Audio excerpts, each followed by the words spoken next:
Okay, so the last time we read, the children landed up in the land of dreams, and everything was like a dream. Nothing was real, and they were like so confused. And remember, they found an aeroplane, and they rushed into the aeroplane, and up they went to try to get out of the land of dreams. So let's see what happens next. Everyone was very pleased to be in the aeroplane because they thought they could fly away from the land of dreams. After a second or two, Bessie leaned over the side of the aeroplane to see how high they were from the ground. She gave a loud cry. "What's the matter?" asked Joe. "Joe, this isn't an aeroplane after all," said Bessie. "It's a bus. It hasn't got wings anymore, only wheels, and we're sitting on seats at the top of a bus." "Well, I did think it was an aeroplane." "Gracious, aren't we flying then?" said Joe. "No, just running down a road," said Franny. Everyone was silent. They were so disappointed. Then a curious noise was heard. Splishy, splash, splash, splash. The children looked over the side of the bus, and they gave a shout of amazement. "Joe, look, the bus is running on water." "But it isn't a bus anymore." "Oh, look, it's got a sail." In the greatest astonishment, everyone looked upwards, and there, billowing in the wind, was a great white sail. And Joe was now steering with a tiller instead of with a handle or a wheel. It was almost muddling. "This is certainly the land of dreams, no doubt about that," groaned Joe, wondering whatever the ship would turn into. "The awful part is we're awake, and yet we have to handle these dreams like things happening." There's them in the boat. You see there's Big Moonface and Saucepan Man and the children all in the boat.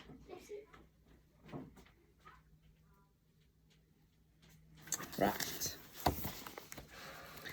"Let's land somewhere, for goodness sake," cried Dave. "Goodness knows what the ship will turn into next. A rocking horse, I should think. But by the way, it's rocking itself to and fro." And do you know, no sooner had Dave said that than it did turn into a rocking horse. Joe found himself holding onto its mane, and all the others clung together behind him. The water disappeared. The rocking horse seemed to be rocking down a long road. "Let's get off!" shouted Joe. "I don't like the way this thing keeps changing."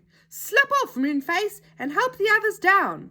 It wasn't long before they were all standing in the road, feeling rather strange. The rocking horse went on rocking by itself down the road. As the children watched it, it changed into a large brown bear that ran away on its paws. "Oh," said Joe, "we got it just in time. Well, what are we going to do now?" A man came down the road, carrying a green covered tray on his head. He rang a bell. "Ding dong! Muffins for sale! Muffins, fine muffins! Muffins for sale!" "Ooh, I feel exactly like I could eat a muffin," said Bessie. "Hey, Muffin Man, we'll have 6 muffins." The Muffin Man stopped. He took down his tray from his head and uncovered it. Underneath were not muffins, but small kittens. Don't tell, Cooks. I don't know why you've read when did you read this book? No, we didn't. So how do you know? Because it's on the front. It's the book on the front for us. That Enchanted Book's a book on the front for us. Oh, well, I haven't read it, hey? Do you? No. But you mustn't tell everybody what happens in the book, okay? But small kittens.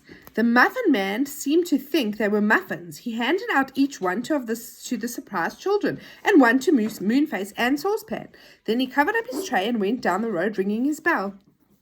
"Well, does he suppose we can eat kittens?" said Bessie. "I say, aren't they darlings? What are we going to do with them?" "Oh, they seem to be growing," said Joe in surprise. And so they were. In a minute or two, the kittens were too heavy to carry. They were big cats. They still went on growing, and soon they were as big as tigers. They ran around playfully round the children, who were really quite scared of them. "Now listen," said Joe to the enormous kittens. "You belong to the Muffin Man. You go after him and get onto his tray when you belong. Listen, you can still hear his bell. Go along now." To everyone's surprise and delight, the great animals ran around down the road after the Muffin Man. "Oh, gosh, he's going to get a big surprise," said Dave with a giggle. "I say, don't let's buy anything from anyone else. It's a bit too surprising." What we really ought to do is try and find the hole that leads from this land to the faraway tree, said Joe seriously. Surely you don't want to stay in this peculiar land forever. Gracious, we never know what is happening from one minute to another. Oh, gosh, I feel terribly sleepy again, said Moonface, yawning. Oh, I wish I could go to bed.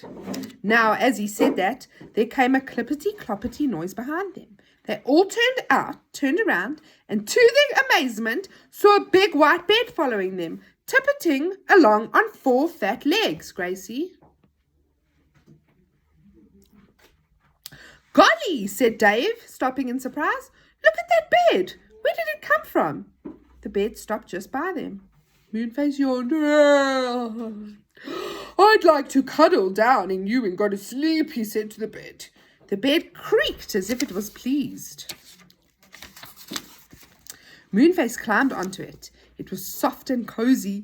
Moonface put his head on the pillow and shut his eyes.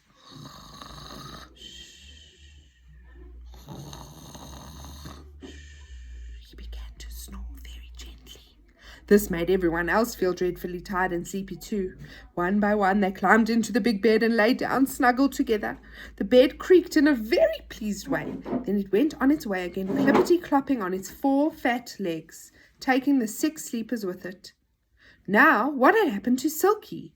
Well, she had found Dame Washalot, Mr. What's-his-name, and the angry Pixie, and had told them how the others had fallen asleep in the land of dreams. Gracious, they'll never get away from there, said What's-his-name anxiously. We must rescue them. Come along. Dame Washalot put a wash tub of water on her head. The angry Pixie picked up a kettle of water. What's-his-name didn't take anything. They all went up the ladder to the top of the tree. Oh, the land of dreams is still here, said Silky, when her head peeped over the top. I can't see that horrid Sandman anywhere. It's a good chance to slip up and rescue the others now. Come on. Up they all went. They started round the field of poppies, but they could see none of the others at all. We must hunt for them, said Silky. Oh, my goodness, look at that great brown bear rushing along. I wonder if it knows anything about the others. She called out to him, but he didn't stop. He made a noise like a chicken and rushed on. The 4 of them wandered on, and suddenly they saw something most peculiar coming towards them. Something white and white. What do you think it was? The bed. What in the world could it be, said Silky in wonder. Oh, goodness me, it's a bed! And so it was, the very bed in which the 4 children and Moonface and Saucepan were asleep. Oh, look, said Silky. They're all here. Wake up, sillies, wake up. But they wouldn't wake. They just sighed a little and turned over. Nothing that Silky and the others could do could wake them. And in the middle of all this, there came footsteps behind them. Silky turned and gave a squeal. Oh, no, it's the Sandman. Don't let him throw his sand into your eyes or you'll go to sleep too. Quick, do something. The Sandman was already dipping his hands into his big sack to throw sand into their eyes. But quick as lightning, Dame Washalot picked up her washtub and threw the whole of the water over the sack. It wet the sand so that the Sandman couldn't throw it properly. Then the angry Pixie emptied his kettle over the Sandman himself, and he began to choke and splatter. What's-his-name stared. He suddenly took out his pocket knife and slit a hole at the bottom of the sack. The sand was dry there. What's-his-name took a handful of it and threw it into the choking Sandman's eyes. Now you go to sleep for a bit, said What's-his-name. And of course, that's just what the big Sandman did. He sank down under a bush and shut his eyes. His sleepy sand acted on him as much as it did anyone else. Now we've got a chance, said Silky, pleased. Help me to wake everyone. But you know, they just would not wake. It was dreadful. Well, we can't possibly get the bed down the hole, said Silky in despair. Then a bright idea came to her. She felt in Joe's pockets. She turned out the little pink jar of Whizzaway ointment. Do you remember what Whizzaway ointment was? Yes. What was it? It was the ointment from which the goblin fly. Yes, that makes them fly. There may be just a little left, she said. And so there was, the very tiniest dab. I hope it's enough, said Silky. Get on the bed, Dame Washalot, and you others. I'm going to try a little magic. Ready? She rubbed the dab of ointment onto the head of the bed and shouted, "Whiz away home, bed," she said, and good gracious me, That big white bed whizzed away. It whizzed away so fast that Silky nearly fell off. It rushed through the air, giving all the birds a most terrible scare. After a long time, it came to the end of the land of dreams. A big white cloud stretched out at the edge. The bed flew through it, down and down. Then it flew in another direction. It's going back to the faraway tree, I'm sure, said Silky. And so it was.